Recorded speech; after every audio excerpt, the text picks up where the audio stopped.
Hello guys, today we continue our next part. So question number 1, what is the difference between PFD and PID?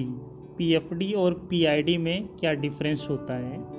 So the PFD process flow diagram gives us picture about stages of the process, but the PID process instrumentation diagram shows us the location of valves, pumps, compressors, utilities etcetera in the process.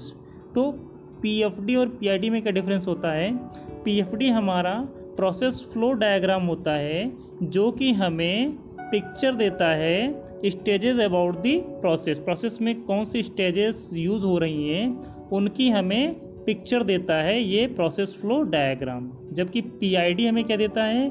Process instrumentation diagram होता है ये, और ये show करता है location of valves, pumps, compressors, utilities. जो भी process में utilities, valves, pumps, compressors etcetera use हो रहे हैं उसकी जानकारी हमें पीआईडी के थ्रू मिलती है, और पीएफडी के थ्रू हमें प्रोसेस की स्टेजेस का पता चलता है।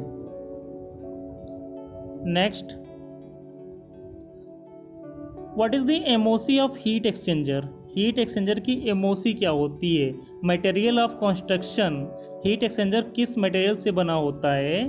तो ये हमारा the material of construction of heat exchanger depends upon the properties of liquid oblique vapour being handled, pressure and temperature condition etcetera. Normally used materials are carbon steel, stainless steel, nickel alloys और other special alloys। तो material of construction heat exchanger का क्या होता है? The material of construction of heat exchanger depends upon the properties of liquid oblique vapour being handled. तो heat exchanger का material construction क्या होता है? ये डिपेंड करता है कि लिक्विड या वेपर किसे हम हैंडल कर रहे हैं उसका क्या प्रेशर होगा, क्या टेम्परेचर होगा, जो भी कंडीशंस होती हैं उन पे हमारा ये मटेरियल ऑफ कंस्ट्रक्शन डिपेंड करता है। Normally used material are carbon steel. Normally ये कार्बन स्टील हो सकता है, स्टेनलेस स्टील हो सकता है, निकेल हो सकता है, निकेल एलॉय हो सकता है, या अदर कुछ स्पेशल एलॉयज भी हमारी हो सकती हैं। Next question, why earthing done in reactors? Reactors में अर्थिंग क्यों होती है? अर्थिंग क्यों होती है रिएक्टर्स में? तो to ground the static electricity that may be produced in the reactor due to reaction. Reactor में रिएक्शन के कारण जो है ये अर्थिंग जो है प्रोड्यूस होती है, और इसको हम ग्राउंड में भेज देते हैं to ground static electricity that may be produced in the reactor due to reaction. Next, why SS are not corrosive? SS are not corrosive. Stainless steel reactors जो होते हैं हमारे ये कोरोसिव क्यों नहीं होते हैं? स्टेनलेस स्टील रिएक्टर्स हमारे कोरोसिव क्यों नहीं होते हैं? The SS contains some percentage of chromium.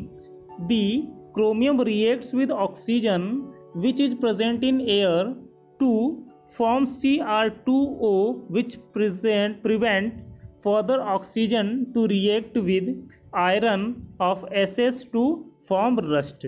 तो SS जो है वो कंटेन करता है सम परसेंटेज ऑफ क्रोमियम। इसमें SS में कुछ परसेंटेज क्रोमियम का होता है जो कि रिएक्ट करता है ऑक्सीजन के साथ। क्रोमियम जब ऑक्सीजन के साथ रिएक्ट करता है तो ये Cr2O बनाता है, क्रोमियम ऑक्साइड बनाता है, और which prevents further oxygen to react with iron, जो कि प्रिवेंट करता है, रोकता है ऑक्सीजन को आयरन के साथ रिएक्शन करने से। आयरन के साथ रिएक्शन होने से क्रोमियम इसको रोकता है of SS to form rust, जिससे कि एसएस में स्टेनलेस स्टील रिएक्टर में जो है रस्ट नहीं होता है।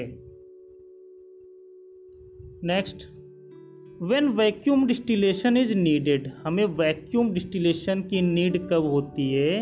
वैक्यूम डिस्टिलेशन की आवश्यकता हमें कब पड़ती है?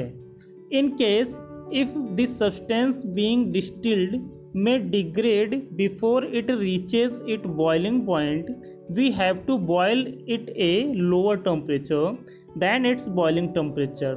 That's why we need vacuum distillation. So in case if the substance being distilled may degrade before it reaches its boiling point, अगर कोई सब्सटेंस अपने बॉइलिंग पॉइंट्स पे पहुंचने से पहले ही डिग्रेड हो जा रहा है तो हम क्या करते हैं, we have to boil it a lower temperature, तब हम इसे एक लोअर टेम्परेचर पे बॉयल करते हैं दैन इट्स बॉइलिंग टेम्परेचर, इसके बॉइलिंग टेम्परेचर से जो है कम टेम्परेचर हम इसको बॉयल करके डिस्टिल्ड कर लेते हैं। इसलिए हमें वैक्यूम डिस्टिलेशन की आवश्यकता पड़ती है। जब भी कोई सब्सटेंस अपने बॉइलिंग टेम्परेचर से पहले ही डिस्टिल्ड हो जाता है या डिग्रेड हो जाता है तब हमें वैक्यूम डिस्टिलेशन की आवश्यकता पड़ती है।